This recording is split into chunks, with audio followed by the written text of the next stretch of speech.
Hello, it's a small request here. Today I wanted to do something different with you guys and share some of my favorite lyrics with you. I've been listening to a lot of Joanna Newsom lately, and her music is kind of like watching a movie. It tells a story that works on many layers and levels. It's got a lot of metaphors, and the music, I just love it, although I know it's kinda idiosyncratic and for acquired taste. Some people like it, some people don't, and I didn't like her singing at first, but then, after some listens, I just fell in love with it. This story is called Emily, and I say it's a story because it is, but it's lyrics for the song. I will be looking and cheating from my phone because there is a lot of words and I just don't remember them. I remember some parts, but it's nice to have something to look at, so I just don't freeze here. So shall we begin? The meadowlark and the gingery and the sparrow set to the sky in a flying spree for the sport over Pharaoh. A little while later, the Pharisees dragged the gum through the meadow. Do you remember what they called up to you and me in our window? There is a rusty light on the pines tonight, sun pouring wine, lord or marrow, down into the bones of the birches and the spires of the churches jutting out from the shadows. The yoke and the axe and the old smokestacks and the bale and the barrow, and everything sloped like it was dragged from a rope in the mouth of the south below. We've seen those mountains kneeling, Felton and grey. We thought our very hearts would up and melt away from that snow in the night time, just going and going, and the stirring of wind chimes in the morning, helps me find my way back in from the place where I have been. And Emily, I sat by your side, by the river. I dreamed you were skipping little stones across the surface of the water, frowning at the angle where they were lost and slipped under forever, in a mud cloud mica spangled like the sky had been breathing on a mirror. Anyhow, I sat by your side, by the water. You taught me the names of the stars overhead that I wrote down in my ledger, though all I knew of the road universe were those Pleiades loosed in December. I promised you'd I set them to words so I'd always remember that the meteorite is the source of the light, and the meteor's just what we see. And the meteoroid's a bone thrown from the void that lies quiet in offering to thee. And the meteorite's just what causes the light, and the meteor's how it's perceived. And the meteoroid's a bone thrown from the void that lies quiet in offering to thee. You came and lay in cold compress upon the mess I'm in, through the window wide and cried, Amen, Amen, Amen. The whole world stopped to hear you hollering. You looked down and saw now what was happening. The lines are fading in my kingdom, though I have never known the way to border 'em in. So the mighty mouths of baboons and sows, and the crows and the horse and the hen, croak at the gate of the looming lake that was once a tidy pen. And the mail is late, and the great estates are not lit from within. The talk in town's becoming downright sickening. In due time we will see the far butte lit by a flare. I've seen your bravery, and I will follow you there, and row through the night time, so healthy, gone healthy all of a sudden, in search of the midwife who could help me, who could help me. Help me find my way back in. There are worries where I have been. Say, say, say, in the lee of the bay, don't be bothered. Leave your troubles here where the tugboats shear the water from the water, flanked by furrows curling back like a match held up to a newspaper. Emily, they'll follow your lead by the letter, and I make this claim that I'm not ashamed to say I knew you better. What they've seen is just a beam of your sun that banishes winter. Let us go, though we know it's a hopeless endeavor. The ties that bind, they are barbed and spined, and hold us close forever. Though there is nothing would help me come to grips with the sky that is gaping and yawning. There is a song I woke with on my lips as you sailed your great ship towards the morning. Come on home, the poppies are all grown knee-deep by now. Blossoms all have fallen, and the pollen ruins the plough. Peonies nod in the breeze, and while they wetly bow, with hydrosyphilitic listlessness, ants mop up their brow. And everything with wings is restless, aimless, drunk and dour. The butterflies and the birds collide at hot, ungodly hours.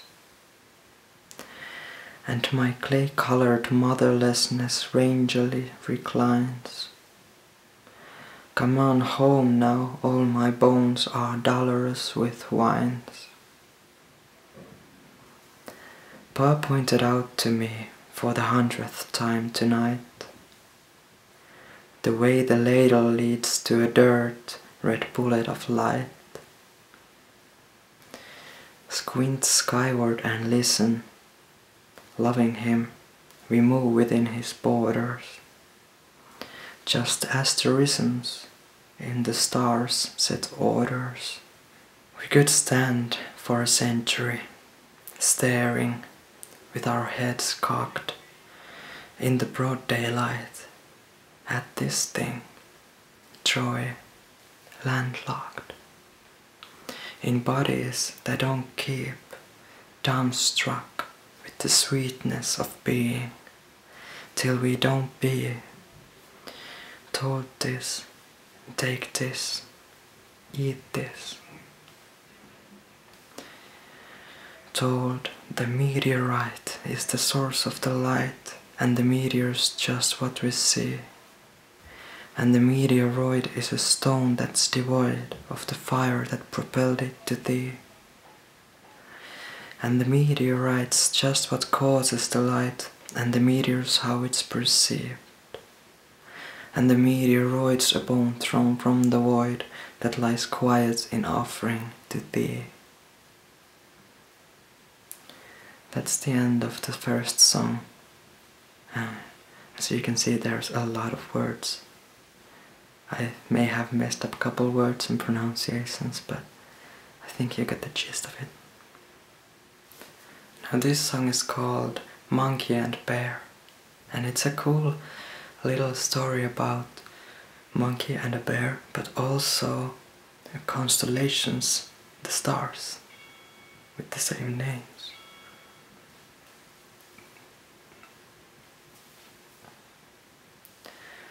Down in the green hay, where monkey and bear usually lay, they woke from a stable boy's cry.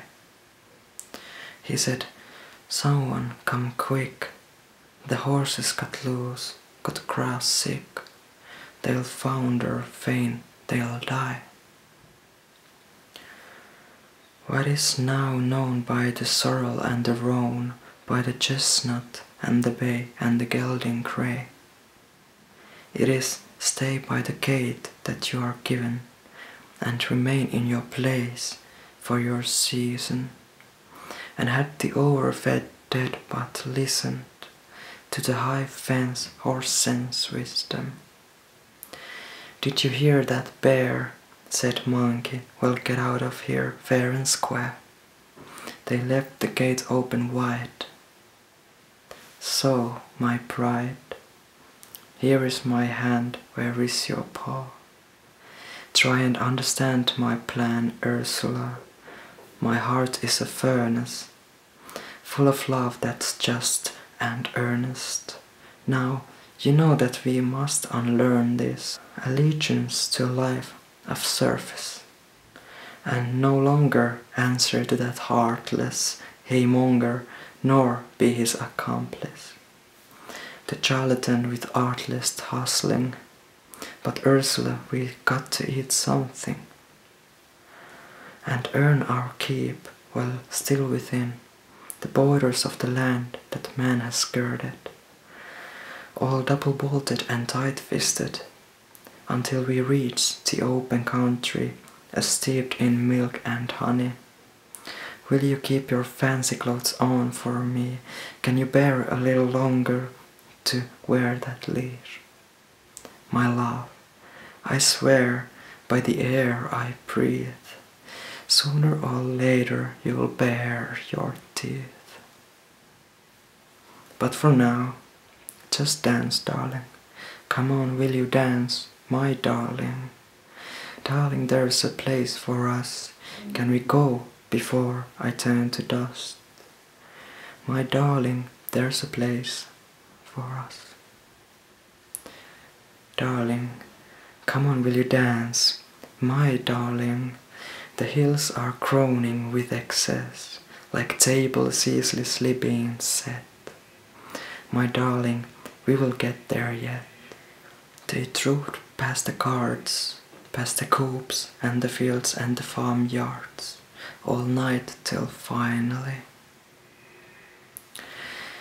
the space they gained grew much farther than the stone that bear through, to mark where they'd stop for tea. But walk a little faster, don't look backwards, your feast is to the east, which lies a little past the pasture. When the blackbirds hear thee whistling, they rise and clap, their applause calls the kettle back. And we can't have none of that. Move along, bear, there's there, that's that. Though cast in plaster, our Ursula's heart beat faster than monkeys ever will. But still, they have got to pay the bills, hadn't they? That is what the monkey'd say. So, with the courage of a clown or a cur or a kite jerking tight at its feather, in her damp brown gown of fur, and her jerking of a sunsword and leather. Bear would sway on her hind legs, the organ would grind dregs of song for the pleasure of the children who would shriek, throwing coins at her feet, then recoiling in terror. Sing, dance, darling, come on, will you dance, my darling? Darling, there's a place for us, can we go before I turn to dust? My darling, there's a place for us. Darling, come on, will you dance, my darling? You keep your eyes fixed on the highest hill, where you'll ever after eat your fill. Oh, my darling, dear mine, if you dance, dance, darling, and I'll love you still.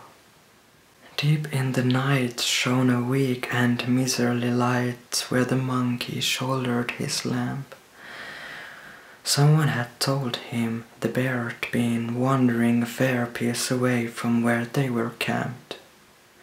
Someone had told him the bear had been sneaking away to the seaside caverns to bathe, and the thought troubled the monkey, for he was afraid of spelunking down in those caves. Also afraid what the village people would say if they saw the bear in that state, lolling and splashing obscenely. Well, it seemed irrational, really. Washing that face, washing that matted and flea-bit pelt, in some sea-spit shine, old kelp dripping with brine. But Monkey just laughed, and he muttered, when she comes back, Ursula will be bursting with pride till I jump up, saying, you've been rolling in muck, you smell of garbage and grime. But far out by now, far out by now, Bear bluffed, because she would not drown. First, the outside legs of the bear up and fell down in the water like knobby garters. Then the outside arms of the bear fell off as easy as if slouched from boiled tomatoes. Lowered in gentle curtsy, Bear shed the mantle of her diluvian shoulders, and with a sigh she allowed the burden of the belly to drop like an apron full of boulders. If you could hold up her threadbare goat to the light, where it's worn translucent in places, you'd see spots where, almost every night of the year, Bear had been mending, suspending that baseness. Now her goat drags through the water, bagging with a life's worth of hunger, limitless minnows. In the magnetic embrace, pelagic and glacial, of Bear's insatiable shadow. Left there, when Bear left Bear. Left there, when Bear stepped clear of Bear. And sooner or later you'll bury your teeth. I hope you liked this video, and I hope it's not too distracting that I'm looking at my phone all the time, but I couldn't do it any otherwise. So, thank you for watching this video, and have a good night. See you in the next one.